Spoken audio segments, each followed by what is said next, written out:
Welcome back to the final round of SL Chennai Speaks Out Season 2. Is our fight against corruption a knee-jerk reaction or a sustained campaign? It's time to get the voice of the people.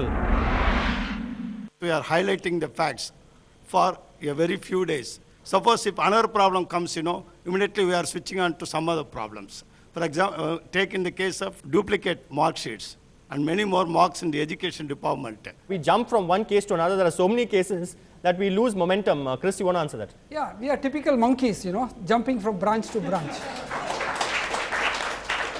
We can never concentrate on anything. Okay, that's the way we are made.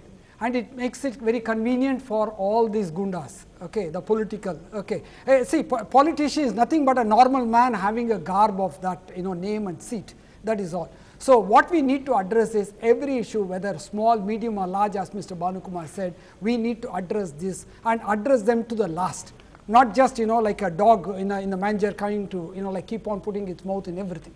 So we need to be focused, and it is we the citizens who can do it. We have lot of rules and regulation are there, but a common people is not aware of it. If you simplify the rules, they will be much aware of it. There are set regulations for all departments. Simplification of rules may not be possible. After prolonged thinking, it has been done.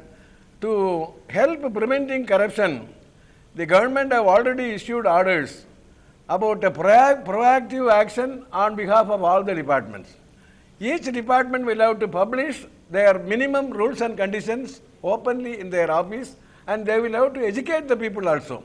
And the specific fund has been provided to the Information Commission, to different departments, and for various branches of government departments to educate the people. When we talk about the future generation, that is student generation, you want to address them. The students are themselves getting corrupted by knowing themselves. Say, for example, the final year project. They're supposed to do on their own and submit to the colleges. 99.9% they go to a training center, buy the project for cash, and project them as if they have done, and get the marks are at least 85 to 90% of it. There is a song in an MGR film, Thirudanai paarthu thirundavittal thiruttai ozhikka mudiyadhu. How do they get elected in students' union elections also, we know? Let's be honest. There should be an awakening on the part of the people. Fair enough. Yes, sir. In a developed nation, the difference is that immediately when there is a scam at a big level, immediately they change the system, they implement the controls so that it does not crop up, and every system they touch. Are we doing that today in terms of changing that and going and implementing, change the controls? Have we done that? I don't think we have done it at all, although we have been talking about it. We don't intend doing it, because I hold the view that they are not really keen on putting down corruption. That's the thing. From, as I said, the CBC, from a Chief Justice, now to what level it has come. One or two very, very great men were there as CBCs and as CBI chiefs. I had a CBI chief who could go and tell the Prime Minister, sorry sir, action has been already taken yesterday, we have decided to prosecute. We want that. That's why I say that we want officers. If you can, some or other, you young men, when you come up, if you decide that you are not going to bend your back, you are going to stand firm, nothing will happen. There is a scam or the corruption taken place in the year 1998. Till today, the sanction of prosecutions have not been given by the government. The Joint Secretary, the Chief Secretary, the Central Vigilance Commissioner, they are not acting. Then what are they for? Even the present minister, who is now involved in the scam, is being just known as tainted, and he's only resigned. What action is the government going to take on him? An ordinary man. They will promote him. Let me complete. An ordinary man who is just taking a bribe of 100,000 or whatsoever in a telephone BSNL or in a police station, inspector is involved, the CBI, the DVAC, they pounce on them, they arrest him, they nag him, they punish him to the court. And even there, whatever happens, you all know about the judiciary. But then, what about the minister? What about the IAS officer? Who is responsible? Why is the minister it's the most valid question. It's the most valid question. The minister will become a governor.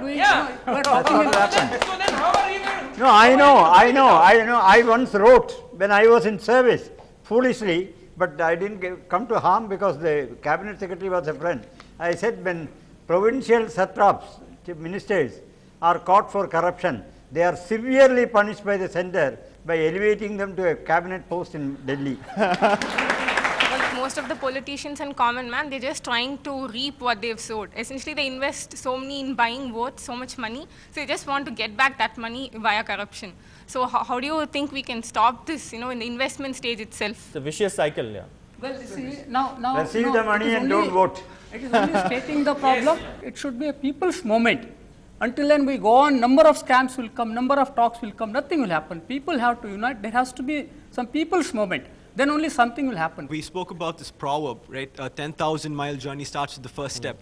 I think as a country, we're still stuck in the first step, because we've spoken the talk. Corruption, everybody knows what corruption is, but we're not walking it. Yeah, that's point number one. We don't walk the talk, fair enough, Yeah, yes. we don't walk the talk, A. B, when you talk about politics, we want a good person to govern the country or something. But all we're left with, two options. One party, another party. One party is probably a corrupt politician. The next party is an even worse politician. Now, what do we do with that? A man who is going for a ration card, instead of knowing that it is to be supplied only within 15 days, he wants it to be done overnight. He doesn't want to roam about 3 or 4 times to the office. So, willingly, voluntarily, he hands over 200 rupees and gets the card and walks out. The increase in number of education rate and increase in the standard of living of people has increased the corruption rate. If you have to pay 25 lakhs to become a doctor, naturally you will have to earn 2.5 crores to offset that money which you have spent. So, Yes. whether you call it standard of living. There are a lot of honest people. As Sad said, there is 70% judges are not corrupting. But why you are not encouraging them and giving an award? We are not punishing the corrupt, and now you say give award to somebody who is honest. You are expected to be honest. You don't need to be rewarded for your honesty. Are we really intending to make any change in the value system, I believe? In our society, any child who is asked to do a work by a parent or a grandparent, if it is not concerned with what the parent or the grandparent asked them to do, a small work, they are given a small commission like you to buy a sweet or so. It starts right from there at the house. And the same person who gives a sweet to his child, asking the child to get a work done, which might be the right of the parent also. But when that starts there, how do we ask another person, how do we point our finger to another person? The leader should be motivating the younger generation. Whenever I see a political meeting or a parliament, what I can see is those people fighting with chairs or mics or whatever they have. How can you expect the younger generation to be ruling them or making the fighting against corruption? What can you do about it? See, this is all, yes, it's a fact that what can you do about it? எல்லா ஸ்டேட்லயும் வந்து ஊழல் லஞ்சம் இருக்கு. அதை ஒவ்வொரு ஸ்டேட்டுக்கும் state vigilance central vigilance பிரிச்சிடுறாங்க. இது பார்த்தா ஸ்டேட்டுக்குள்ளேயே 1008 vigilance உள்ள வச்சிடுறாங்க. எந்த விஜிலன்ஸுக்கு எந்த பப்ளிக் போறதுன்னு தெரிய மாட்டேது. ஏன் இதை ஒண்ணாக்கி ஒழிக்க முடியாது? Why can't you have a unified system? Mr. Lakshmanaran, you're the best person to answer that. Why can't we have just one body to fight corruption instead of so many organizations? அது state ஒத்துக்காது.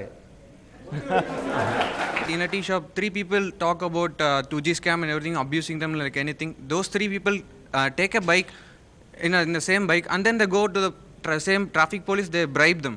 The same people who talk about corruption, immediately they're going to bribe them. This is the unfortunate part. We don't have transparency within us, but we expect in others. Yes. So we are hypocrites. How can someone inculcate honesty and integrity in someone? These are the very moral ethics which we should have in them.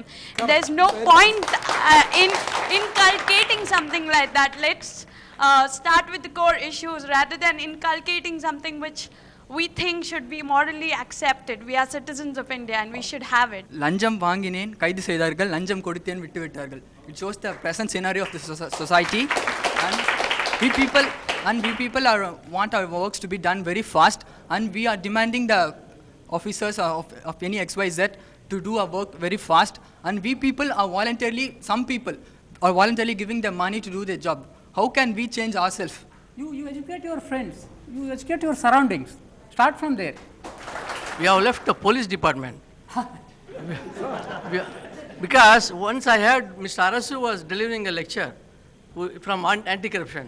He said in our country, the most corrupted department is the police department.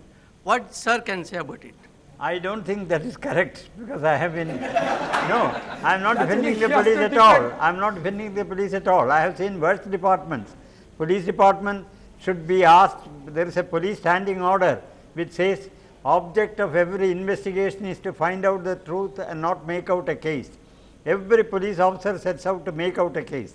If only you make right from the Director General, read that section in the police standing order, half the corruption in the police department will go. Earlier, they were ill paid, and Rajaji once said, I am not going to raise their salary because even if I give them a higher salary, they will again get the money. But now they are well paid, they have no reason to be corrupt, and we have got to be very severe with them. All right, that's the last question we'll have on the show because we're completely out of time. Yes, ma'am. Sir, you kept emphasizing on the point that what an individual is doing. Is the system allowing the individual to do what they want to do? For example, the Mahatma Gandhi National Rural Employment Guarantee Scheme, the minimum wage fixed was 100 rupees. But even they are deprived of their rights. They've been paid only 60 rupees, 80 rupees, telling them the processing charges. They being illiterates, they don't know what their rights are. Are they doing? And people like Rathod, Mr. A. Raja, Lalit Modi, they just come into picture for a few minutes. They've been tainted. Where is the money? What about the corruption?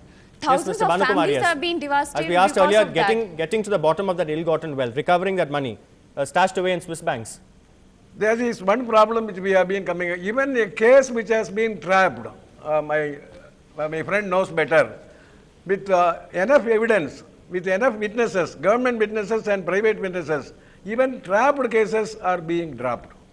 But it is very unfortunate, our success percentage is only 60 to 65%, 35% of hard trap cases are being lost. Public memory is probably short, as they say, and let's go back to a scam of the 90s, another telecom scam of the 90s where Mr. Sukram was in fact indicted, and guess what, he went on to win an election just right after that with, you know what, with a telephone as his election symbol.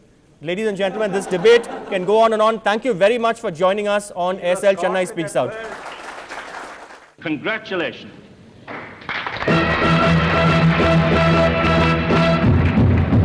Congratulations and celebrations when I tell everyone that you're in love with me. Congratulations and jubilations. I want the world to know I'm happy as can be. Who would believe that I could be happy and contented? I used to think that happiness hadn't been